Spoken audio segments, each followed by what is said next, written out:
Assalamualaikum warahmatullahi wabarakatuh. Good morning kawan-kawan semua. Perkenalkan, saya Juan Ibrahim akan menemani kawan-kawan semua dalam sharing belajar bagaimana menabung emas dengan cerdas yang sesungguhnya. Baik, untuk kali ini saya akan sharing cara ataupun hitungan menabung di bank melawan atau versus dengan emas. Apakah ini yang kita rasakan selama ini? Gaji naik, tapi kebutuhan tidak pernah cukup. Aset berkurang dengan menabung di bank. Impian sulit terwujud karena harga impian Anda semakin mahal.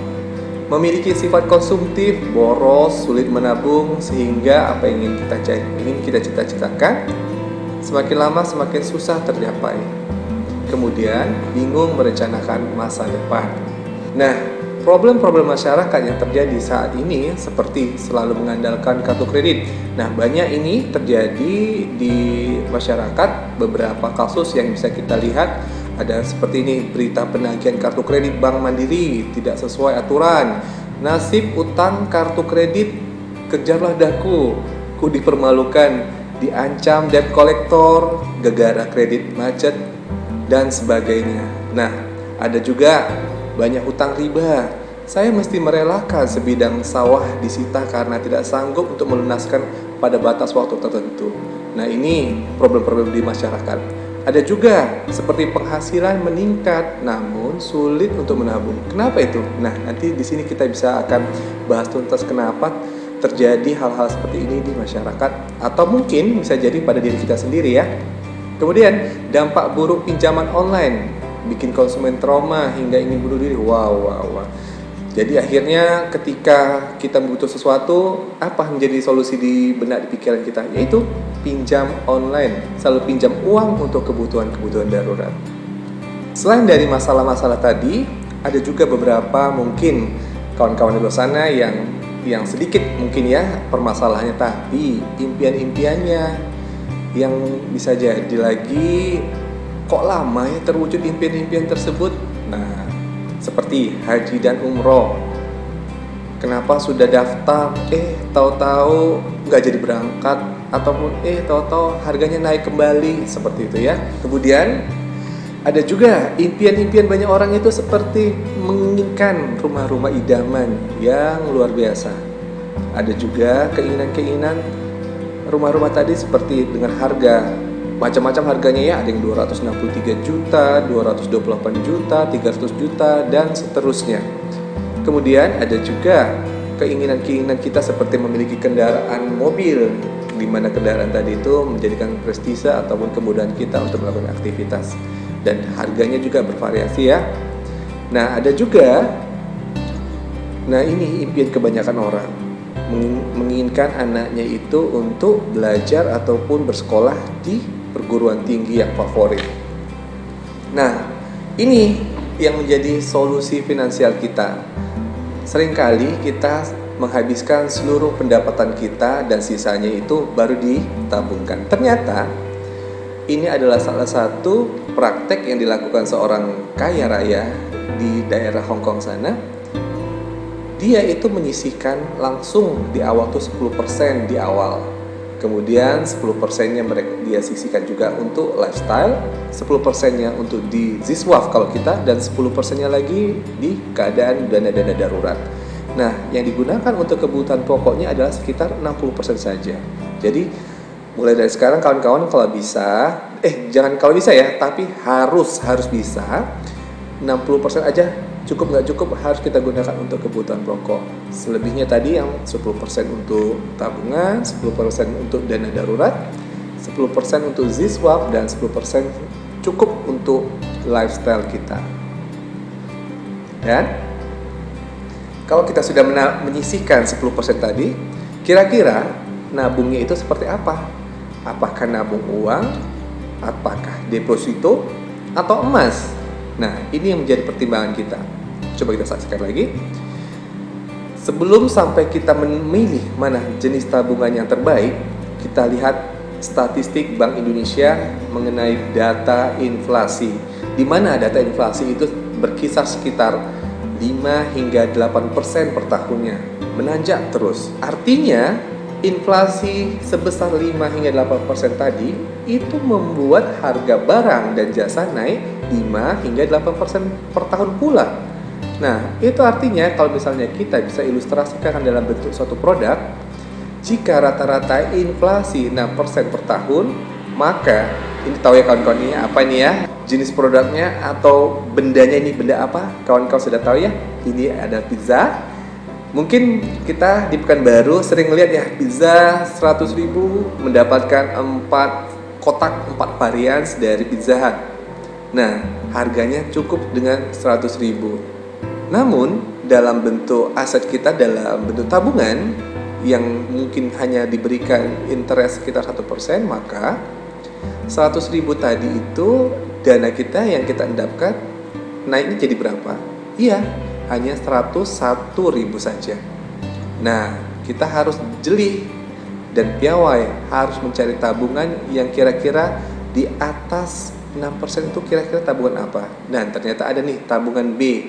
Tabungan ini naiknya interestnya sekitar 15%. 15% itu kalau misalnya kita simulasikan berarti 100.000 dana ataupun aset kita tadi akan menjadi 115.000. Nah, yang menjadi pertanyaan, kira-kira tabungan seperti apa kawan-kawan yang kenaikannya bisa menandingi dari kenaikan inflasi sekitar 6% tadi? Yuk, kita lanjut. Tabungan manakah yang kenaikannya di atas inflasi? Apakah nabung uang di bank? Ataukah didepositokan? Atau kita tabung dalam bentuk emas? Nah, ini kita akan pelajari bareng-bareng. Bagaimana pertumbuhan tabungan? Sebelumnya kita teliti dulu ya, kita lihat dulu bagaimana perkembangan masing-masing dari tabungannya. Tabungan di bank sekitar 0,1 hingga 1% per tahun. Itu belum termasuk biaya admin dan lain-lain. Nah, kebayangkan kawan-kawan jika uang kita letakkan di sana ataupun aset kita letakkan di sana, berapa itu peningkatannya? Kebijakan bunga bank, tabungan berkisar 0 hingga 1 juta itu hanya 0% per tahun. 1 juta hingga 50, 0,90, 50 hingga lebih kurang 500 juta tuh diberikan hanya 1,05%. 500 hingga 1 miliar 1,30, dan berikutnya di atas 1 miliar ada mendapatkan 2% saja per tahun. Bisa kita pastikan bahwasanya menabung uang di bank kenaikannya di bawah inflasi. Ini dia ilustrasi yang lebih nyata. Nah, kita bisa bandingkan atau bisa lihat ketika dana kita letakkan di perbankan 10 juta, memang ada bunganya 90.000. Namun ada juga potong-potongan lainnya seperti ada pajak 20%, ada biaya administrasi tahunannya. Nah, kalau dihitung-hitung totalnya itu semua paling sekitar 66.000, itu juga minus. Nah, akhirnya dana kita yang 10 juta tadi bukannya bertambah, tapi justru makin berkurang. Bisa dilihat total saldonya sekitar 9,934.000. Nah, kapan dana kita itu bisa menanjak tinggi ataupun bertambah? Itu ketika dananya di atas 20 juta. Bisa dilihat nambahnya berapa tuh kawan-kawan? Ya, nambahnya itu sekitar 20.006.000 rupiah saja. Kebayang ya, jerih payah kita selama ini kita endapin ternyata bisa dihargai hanya sekitar 6.000 rupiah saja. Nah, artinya jika menabungnya dengan metode konvensional, maka Anda tidak menjadi tambah kaya, tetapi malah menjadi semakin miskin. Bagaimana pertumbuhan deposito? Nah, pertumbuhan deposito ini bisa kita gambarkan sebagai berikut. Deposito versus emas. Ketika kita ilustrasikan di tahun 2007, kita mempunyai dana sekitar 1 miliar. Aminkan rame-rame yuk. Amin ya robbal alamin. Nah, 1 miliar tadi kita depositokan kemana? Ke salah satu perbankan ya. Diberikan rate bunga sekitar 10% per tahun dengan sistem bunga berbunga ataupun roll over. Artinya semakin menggulung dana kita tadi itu dari 1 miliar, ada bunganya ditambah dan sampai akhirnya di tahun 2012 terkumpullah dana kita menjadi 1,64 miliar. Bagaimana jika di tahun 2007 tadi uang yang 1 miliar kita konversikan ke dalam bentuk emas?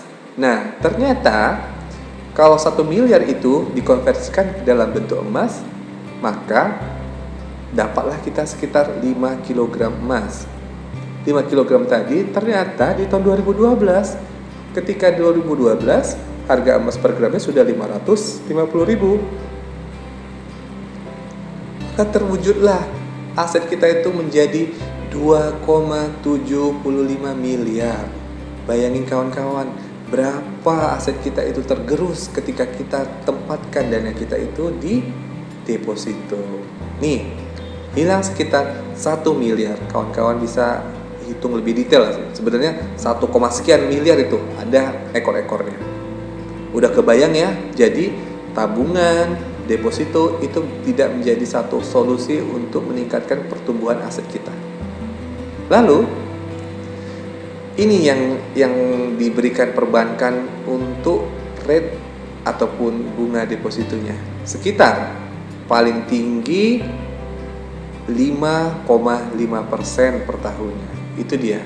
Kalau ditempatkan selama 12 bulan. Baik. Kita lanjut.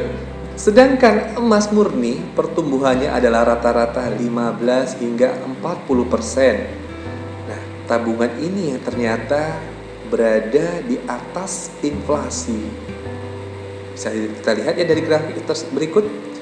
Grafik normalnya setiap tahun itu emas cenderung akan naik. Namun ada waktu-waktu tertentu seperti tahun sekarang ini, tahun 2020, grafiknya itu terjadi grafik anomali. Kenaikan harga emas tuh menjulang tinggi, fluktuatifnya luar biasa. Nah, nanti bisa kita jelaskan kenapa harga emas bisa berfluktuatif seperti itu, ya. Maka kalau kita lihat emas itu dalam kurun waktu 10 tahun bakal naik terus. Jadi jika kawan-kawan ingin nabungnya jangka panjang, itu kan kayak mau pendidikan anak, itu kan jangka panjang ya. Mau nabung buat rumah, kendaraan, ataupun berhaji, itu salah satu ataupun cara program kita untuk nabung yang waktunya jangka panjang. Ya. Jadi kesimpulannya, emas adalah tabungan terbaik, kata si Mr. Gold. Dan insya Allah kita semua akan mengatakan hal yang sama ketika kita sudah akan praktekkan program-program dari menabung emas. Di sini kita akan lebih memfokuskan lagi bagaimana kita mewujudkan impian-impian dengan cara menyimpan emas. Contohnya, 1. Biaya ONH. Bisa kita lihat grafik harga emas itu emang cenderung naik dari tahun ke tahunnya. Ini kita bisa lihat dari tahun 2019 sampai ke 2020 selalu meningkat. Kemudian dari tabel berikut data dari pegadaiannya. Di tahun 2005 itu untuk ongkos naik haji sekitar 23.500.000. Nah, jika di tahun 2005 kita tabung dana kita tuh yang 23.500.000 itu mungkin kita beranggapan saya nggak mau berangkat haji dulu deh tahun 2005 ini, masih banyak pengeluaran ataupun kewajiban saya yang harus saya tutupin. Akhirnya saya konversikan saja dana yang ada ini dalam bentuk emas. Maka terbentuklah sekitar 174 gram emas, di mana harga rata-rata emas per gramnya saat itu 135.000. Nah, kapan dia mau berangkat hajinya? Nah, ternyata ketika dia di 2013 sudah mulai tergerak hatinya, saya sepertinya harus berangkat haji. Tapi ngelihat harga ONH, wow, ternyata harganya sudah meningkat, sudah naik 33.800.000. Tapi tidak menjadi masalah. Kenapa?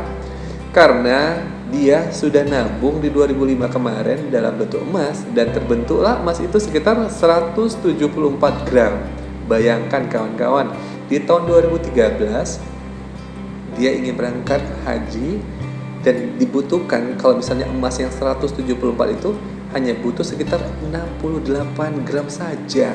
Masih bersisa emasnya itu tadi. Dan itu bisa juga untuk memberangkatkan keluarga atau pasangannya untuk berangkat haji juga.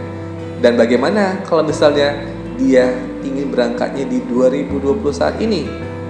Kita bisa lihat di tahun 2020 emas ataupun harga emas hari ini tuh 1.036.000 per gramnya. Namun berangkat kita untuk ONH itu yang normal itu sekitar 35.735. Bayangin kawan-kawan, kalau dana kita ataupun simpanan kita dalam emas 174, berapa orang yang bisa untuk diberangkatkan?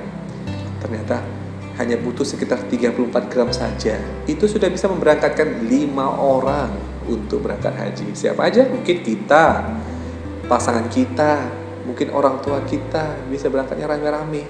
Nah, kalaulah dulu cuma nabungnya itu dalam bentuk emas, dalam bentuk rupiah saja atau dalam bentuk uang saja, nggak kebayangkan. Jangankan untuk berlima, buat kita sendiri aja mungkin udah nggak cukup gitu. Harus nambah banyak lagi, ya. Dari sini kita bisa lihat gambarannya bahwasanya ketika kita konversikan ke dalam bentuk emas aset kita, maka bukan hanya bertahan ataupun dikuatkan, tapi akan bertumbuh, bisa membeli ataupun melengkapi impian-impian kita, bukan cuma untuk satu orang, tapi bisa sampai lebih dari satu orang. Nah, ini lagi ada gambarannya. Ketika kita dapat gaji dan bonus dari perusahaan, simpannya dalam bentuk apa coba? Nah, kalau kita udah mulai paham, mungkin akan ya sepertinya, atau kita lihat dulu simulasi berikut ini. Ada 2 orang yang memiliki ataupun mendapatkan gaji plus bonus di tahun 2017 itu sekitar 15 juta. Coba, masing-masing ini punya keinginan untuk ada satu hajatan ya. Nah, satunya milih saya nabungnya di bank saja deh gitu. Dan satunya lagi, wah, saya katanya nenek saya dulu kayaknya nabung emas sih lebih worth it gitu. Coba, ternyata emasnya didapat sekitar 26,7 gram. Sementara di Agustus 2020 emas per gramnya sekitar 1.050.000. Bayangkan, coba kita kalikan ya. Kawan kita yang nabungnya tadi itu di bank bukannya bertambah, malah berkurang. Dananya menjadi 14,9 juta. Sementara kita ya, biar kitanya yang mendapatkan benefit nih, keuntungan, kitanya mendapatkan 28 juta. 26,7 gram tadi itu dicairkan di tahun 2020, dapatlah sekitar 28 juta. Masya Allah. Terus siapa yang jadi berangkat untuk umroh ini? Ya, insya Allah yang menabung emas. Kenaikan emas lebih tinggi dari inflasi dan mempercepat pencapaian impian Anda. Impian kita tentunya juga ya. Jadi udah tahu ya jenis tabungan apa yang perlu kita pilih, yang akan kita pilih ke depannya untuk mewujudkan impian-impian kita. Nah, selain itu juga dengan kita menabung emas, kita menahan diri dari sifat konsumtif. Bayangin saat ini terlalu banyak marketplace penyediaan jasa-jasa untuk jualan online, sehingga ketika kita menyimpan dana kita dalam bentuk tabungan yang gampang kapan saja harus bisa melayang dengan cara sekali klik saja. Nah, ini yang perlu kita tahan dan perlu kita perbaiki dari sifat konsumtif kita. Dia sedikit-sedikit ngeliat iklan, wah ini ada promo nih, sedikit-sedikit ngeliat iklan, wah enak nih gitu kan. Jadi mungkin kawan-kawan yang suka makan bisa jadi overweight gitu gara-gara ngelihat makanan-makanan kok di Instagram, di online itu kan kelihatan menggiurkan ya, sehingga kita konsumtif, pengen jajan, pengen makan, pengen beli sesuatu yang mungkin bisa jadi barang-barang tadi itu tidak begitu kita butuhkan, hanya menambah isi dari lemari ataupun koleksi-koleksi yang sudah kita miliki. Jadi upayakan kawan-kawan untuk menahan diri.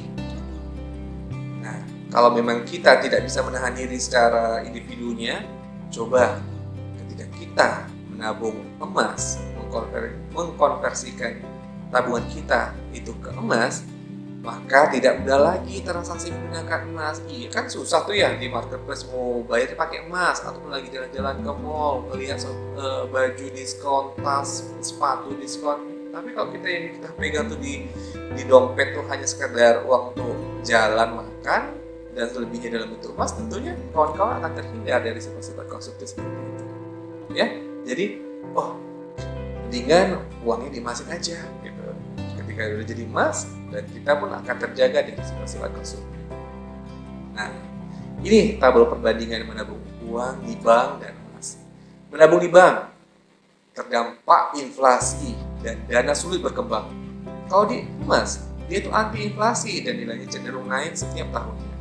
Bunga tabungan rendah, sementara kalau di emas anti riba. Dibebankan biaya admin tiap bulannya. Kalau di emas tanpa biaya penyimpanan, ya iyalah, ditaruh di dompet, diletak di tempat rahasia kita di lemari atau di mana yang mungkin orang nggak perlu harus tahu di mana kita menyimpannya, dan itu terhindar dari biaya-biaya penyimpanan. Karena kecil bentuknya, jadi kawan-kawan nggak usah khawatir atau bingung nanti emas gimana nyimpannya hilang gitu kan. Nah, bagaimana kita membeli suatu bahan-bahan komoditi lain seperti handphone, laptop, kendaraan mungkin ya segitu gedenya. Nah, jadi emas itu nggak sebesar itu kawan-kawan, dan tidak juga berbau. Jadi nggak perlu kita keluar-keluar, saya punya emas nih di rumah sekitar 1 kilo. Nah, nggak perlu. Jadi orang nggak akan tahu kalau kawan-kawan itu punya emas. Asalkan tempatkan atau simpan di tempat yang benar-benar aman, seperti layaknya kita menyimpan barang-barang berharga lainnya. Ya. Kemudian dikenakan biaya pajak setiap bulannya. Nah, itu kalau menabung di bank. Bagaimana kalau misalnya di emas? Tidak kena pajak setiap bulan.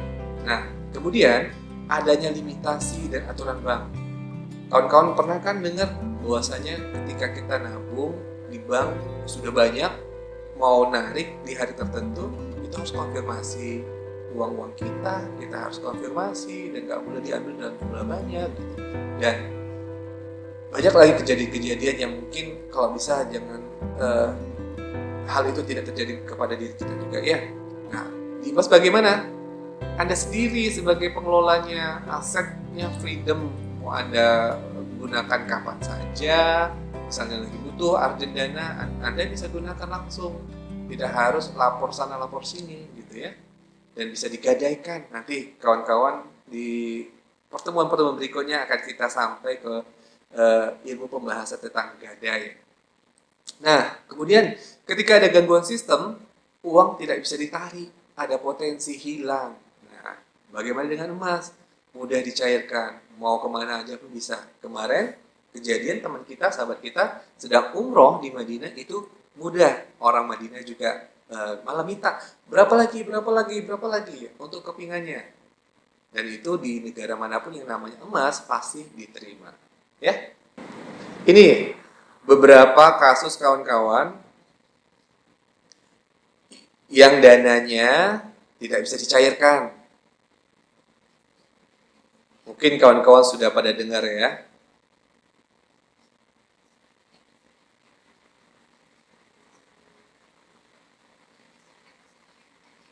Nah, wow, 45 miliar. Kalau dijadikan emas sudah berapa itu kawan-kawan?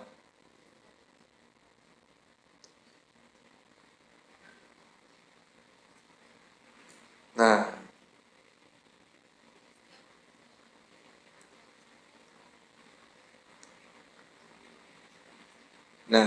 itu dia dari kawan-kawannya. Jadi, bagaimana cara agar dapat terhindar dari jebakan inflasi dan mendapatkan semua manfaat emas? Ini dia.